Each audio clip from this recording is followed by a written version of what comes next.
হয়তো আপনার টাকা পয়সার কারণে কিছু মান সম্মান পাইলিবা, কিন্তু এই দুনিয়ার জমিন থেকে যাওয়ার সময় রব্বুল আলামিন আপনার দুনিয়া থেকে লাঞ্ছিত করে কবরে নিবা, মানে তারা নিবা।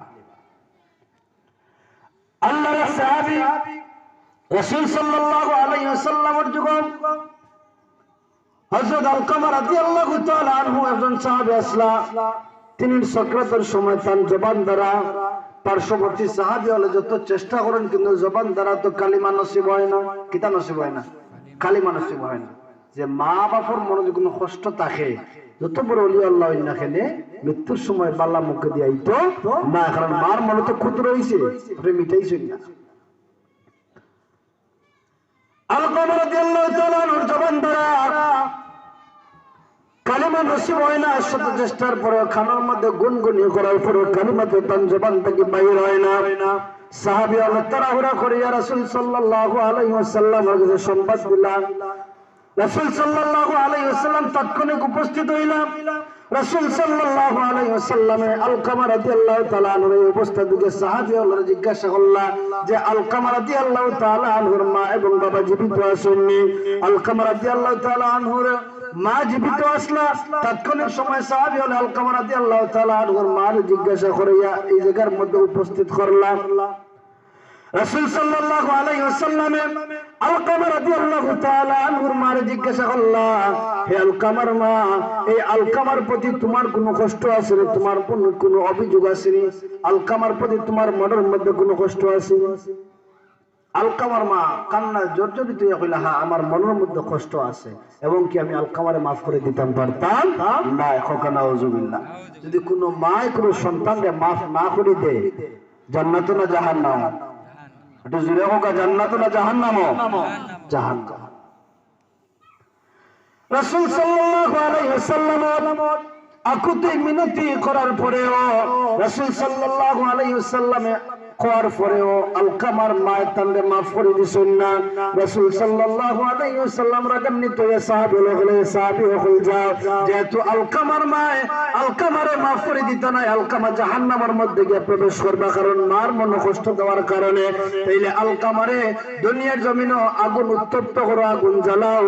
আলকামার এই দুনিয়ার জমিন থেকে জ্বালাইয়া ফুরাইয়া তারে দুনিয়া থেকে বিদায় দে।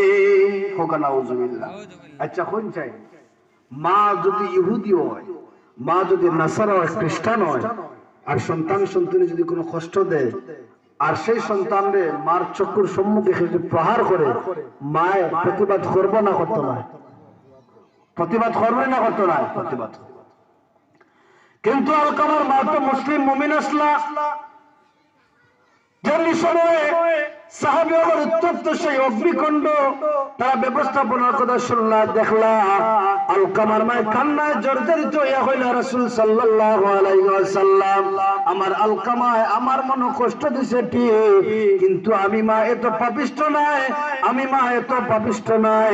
আমার চক্ষুর সম্মুখে আলকামারে আগুন দিয়ে উত্তপ্ত করিয়া তারে বিদায় দিবা, আমি মার চক্ষুর সম্মুখে এটা তো আমি কোনো সময় দেখতাম পারতাম না। আলকামার মায় ঘোষণা করে দিলা, আমি আমার আলকামারে মাফ করে দিলাইলাম।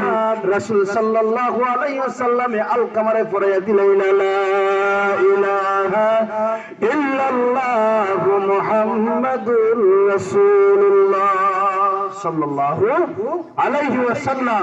সাথে সাথে আলকামা কালিমা পড়লা।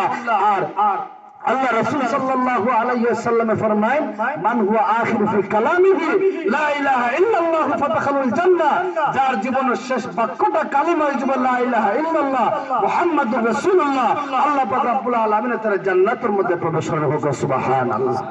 এখন কোকা হাত তুলিয়া কোকা খেরা খেরা মারে কষ্ট দিতা কেউ তো নাই, কিন্তু মা বিকালে এখন ওষুধ বাজারে যা মাছ নাই না দিতে পারতাম না, এখন পরে দেয়। যুবক যদি খেলার মধ্যে থাকে, এই যে PUBG, free fire, drug attracted, TikTok attracted, মেয়েও থাকে ছেলেও থাকে, মেয়ে টিকটক করে বেগানা বেপরদা হইয়া মা এবং বাবা নিয়ে, মা বাবার সম্পর্কে নিয়ে, পর্দা নিয়ে যে সমস্ত যাই হইছে আলোচনা, মূল প্রেক্ষাপট হইল মা এবং বাবা পর্দার ভিতরে থাকলে ছেলে মেয়ে উভয় পর্দা করা সম্ভব। আর মা এবং বাবা যদি বেপরদা অবস্থায় থাকে, মা এবং বাবা বেপরদা অবস্থায় যদি সন্তান ভূমিষ্ঠ করে, তাহলে সেই ছেলে সন্তান মেয়ে সন্তান পর্দা হইব না বেপরদা হইব? বেপরদা হইব। মুমিন মুসলমান ভাই সজাগ দৃষ্টি রাখিয়া আপনার মেয়েরে মোবাইল দিচ্ছেন ভালো কথা।